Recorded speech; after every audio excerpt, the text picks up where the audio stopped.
Magandang gabi mga brad, pinabalik nga pala tayo rito sa hotel sa Costa Pacifica, yung isang hotel na pinakamaganda sa Baler, isa. Kaya nga yan, inumpisahan na natin. Hindi na tayo nagpatumpik-tumpik pa. Inumpisahan na agad natin. Yan. Ito pala yung mga rooms na ginagawa. Yan. Magpapala rin tayo. Sana mapintahan natin lahat ng rooms. Ngayon naman, nung pipintahan ko yung isa sa pinakamalaking room.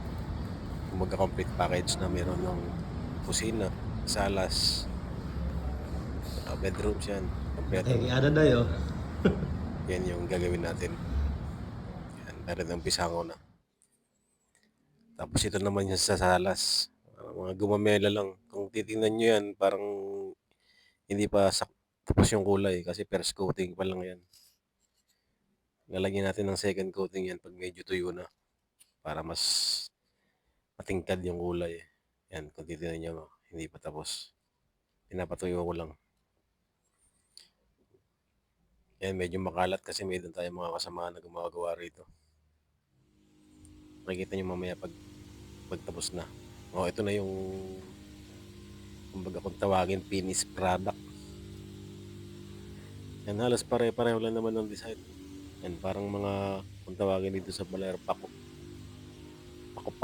Yan, medyo iba lang yung kulay. Yung pastel. Yan yung tapos na. Ito naman yung sasalas na second coating ko na yan. Yan, medyo tumingkad na ng konti yung kulay. Yan. Yan. Okay, thank you.